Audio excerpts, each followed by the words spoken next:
BJP वालों, आप इन्हें रोक लें, कहीं ऐसा ना हो कि वो आपकी ही लुटिया डुबो दें।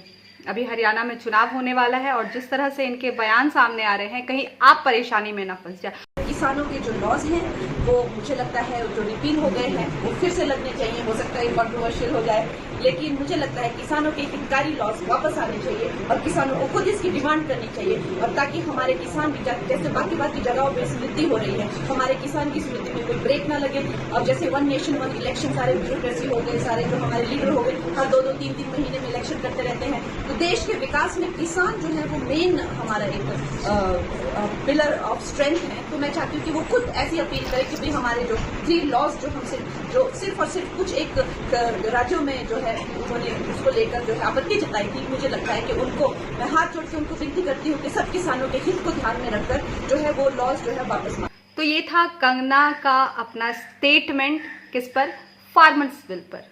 जो किसान बिल आया था उस पर उनका स्टेटमेंट था। और इस स्टेटमेंट को देने के बाद उनको भी नहीं पता थी कि इतनी ज़्यादा डांट उनको पड़ने वाली है, और सच में उनको बहुत ज़्यादा डांट पड़ी। वो कैसे पता चल रहा? तो वो इस स्टेटमेंट के बाद, इस बयान के बाद उनका फिर सोशल मीडिया पर एक स्टेटमेंट आता है। उन्होंने क्या स्टेटमेंट दिया मैं आपको स्क्रीन पर दिखा रही हूँ, आप देखिए और पढ़िए इसमें क्या लिखा गया। देखिए, आप देख सकते हैं यहाँ पर लिखा गया है कि absolutely my views on farmers laws are personal and they don't represent parties stand on those bills, thanks. तो ये कंगना का स्टेटमेंट आया उसके बाद, जब उन्हें डांट पड़ी, बहुत जोरों की डांट पड़ी। और उसके बाद फिर आप ये वीडियो भी देख लीजिए, बीजेपी के प्रवक्ता गौरव भाटिया, उनको भी आकर ये चीज़ें बोलनी पड़ी कि उनके बयान से इसका पार्टी का कोई लेना देना नहीं है। तो खैर आप इस वीडियो को ही देख लीजिए। बिल्कुल स्पष्टता से कहना चाहता हूं, ये बयान कंगना रनौत जी का व्यक्तिगत बयान है, ना कंगना रनौत जी ऐसा कोई बयान देने के लिए अधिकृत है। तुमने मुझे कैसे अकेला छोड़ दिया? मैं अकेले सब कुछ कर रही हूँ। तो ये आपने सुना बीजेपी के प्रवक्ता गौरव भाटिया का ये स्टेटमेंट आया कंगना को लेकर, कंगना के स्टेटमेंट को लेकर। और बात सिर्फ यहाँ तक नहीं रुकी, उसके बाद फिर कंगना को सोशल मीडिया पर एक वीडियो बनाकर डालना पड़ा। उन्होंने एक वीडियो बनाया, एक सॉरी वीडियो फॉर बीजेपी, और वहाँ पर ये क्या कहती है सुन लीजिए। नमस्ते दोस्तों, पिछले बीते कुछ दिनों में मीडिया ने मुझसे फार्मर्स लॉ पे कुछ सवाल किए और मैंने ये सुझाव दिया कि किसानों को फार्मर्स लॉ वापस लाने का प्रधानमंत्री जी से निवेदन करना चाहिए। मेरी इस बात से बहुत सारे लोग निराश हैं और डिसअपॉइंटेड हैं। जब फार्मर्स लॉ प्रपोज हुए थे तो हम बहुत सारे लोगों ने जो है उनका समर्थन किया था, लेकिन बड़ी ही संवेदनशीलता से और सहानुभूति से हमारे माननीय प्रधानमंत्री जी ने वो लॉज जो थे वापस ले लिए थे। और ये हम सब कार्यकर्ताओं का कर्तव्य बनता है कि हम उनके शब्दों की गरिमा रखें। मुझे ये बात भी ध्यान रखनी होगी कि मैं अब एक कलाकार नहीं, भारतीय जनता पार्टी की कार्यकर्ता हूँ और मेरे ओपिनियंस अपने नहीं होने चाहिए, वो पार्टी का स्टैंड होना चाहिए। तो अगर मैंने अपने शब्दों से और अपनी सोच से किसी को डिसअपॉइंट किया है, मुझे खेद रहेगा। I take my words back. Thank you. मेरा तो इतना लाइफ खराब हो गया। मुझे तो समझ ही नहीं आ रहा है कि भाई कंगना जी, आप ऐसे काम करती ही क्यों हैं? तो लगता है कि हाँ, के काम मैं ही कर सकती हूँ।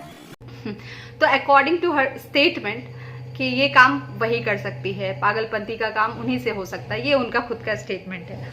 और चलिए कुछ थोड़ी मतलब उनके कुछ स्टेटमेंट को सुन लिया जाए, क्योंकि थोड़ी कहते हैं ना कि कहा जाता है कि laughter is the best medicine, और ये मेडिसिन कंगना जी पूरे देश को बहुत ही अच्छे तरीके से दे रही हैं। और आप इनको सुनेंगे तो ऑब्वियसली आपको ये मेडिसिन खुद ब खुद मिल जाएगा। तो चलिए कुछ क्लिप को हम लोग सुन लेते हैं।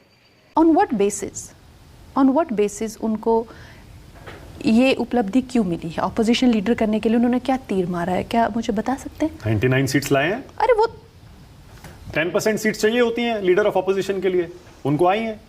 55 सीट्स चाहिए होती हैं, उनको 99 आई है, तो मिल गया एलओपी। ठीक है, अगर आपको ऐसे बात करनी है तो फिर इसका कोई जवाब हो ही नहीं सकता।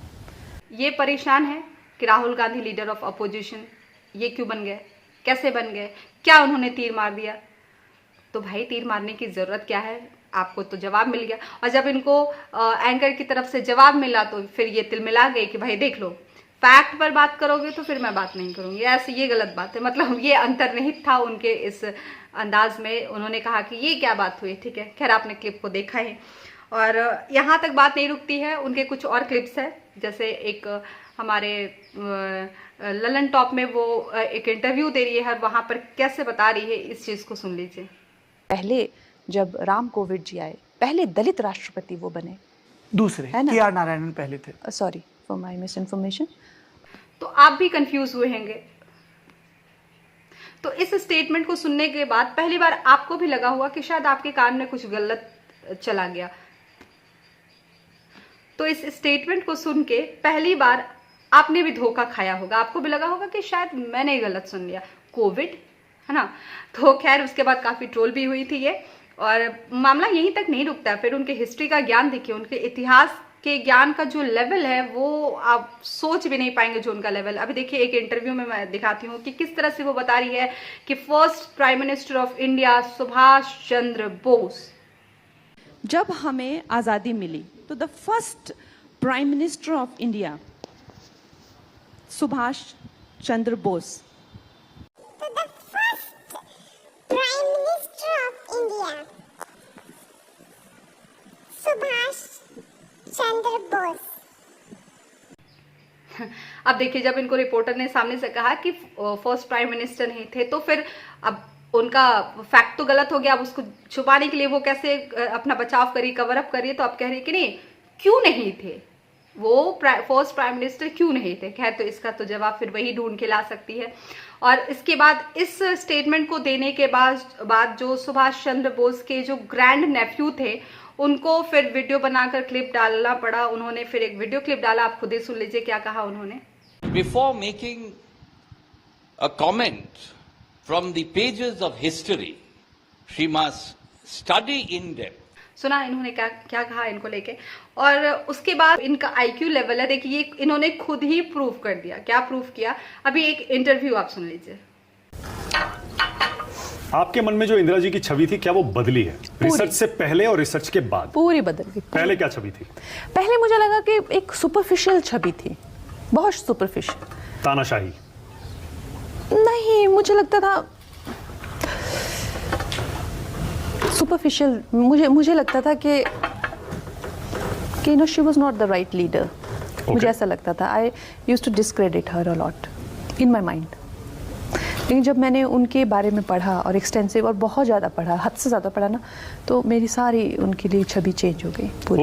अब इस इंटरव्यू में इनको इंदिरा गांधी के बारे में पूछा गया तो ये बता रही है, खुद ही बता रही है कि हाँ पहले मैं ऐसा ऐसा सोचती थी। मतलब एक ओवरऑल देखा जाए तो उनका एक नेगेटिव वो सोचती थी उनके बारे में, इंदिरा जी के बारे में।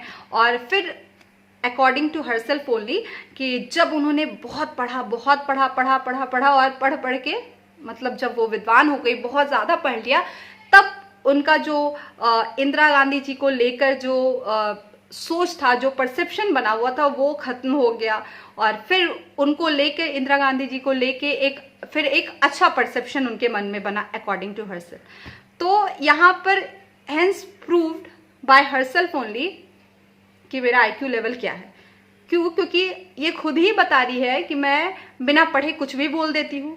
अभी इंदिरा जी के बारे में वो पहले कुछ और सोचती थी कि उन्होंने पढ़ा नहीं था और बिना पढ़े वो कुछ भी बोल देती है। उसके बाद जब वो पढ़ती है फिर वो इन्फ्लुएंस हो जाती है, फिर वो समझती है कि नहीं ये पर्सन जिसके बारे में मैं गलत सोचती थी, ये गलत इंसान या गलत पर्सनैलिटी नहीं था। तो यहाँ पर ये खुद ही सारी चीज़ों को प्रूव कर रही है। तो खैर आपने देखा यहाँ पर कंगना जी के बारे में, और मुझे चिंता कंगना की नहीं हो रही है, मुझे चिंता बीजेपी वालों की हो रही है। सामने में चुनाव है और जिस तरह से इनका बयानबाजी आ रहा है, जिस तरह से ये बेधड़क कुछ भी बोले जा रही है जो इनको आ रहा है, क्योंकि बोलने में इनको पता है कि मुझे सोच के बोलना नहीं, क्योंकि अगर ये सोच के बोलेंगी तो फिर इनको कोई सुनेगा क्यों, और फिर उनको कोई सुनने वाला नहीं होगा। तो इनको है कि जो आए वो बस बोल देना है। तो ये चिंताजनक बात है बीजेपी वालों के लिए। मुझे भी बहुत टेंशन हो रही है कि कहीं बहुत ज़्यादा कुछ ऐसा ना बयान दे दे और कभी भी कुछ ना बोल दे। चुनाव सर पर है, तो खैर सही वक्त रहते अगर संभल जाए कंगना या बीजेपी वाले, पता नहीं। चलिए आज के लिए इतना ही, फिर हम लोग नेक्स्ट वीडियो में मिलेंगे। Thank you.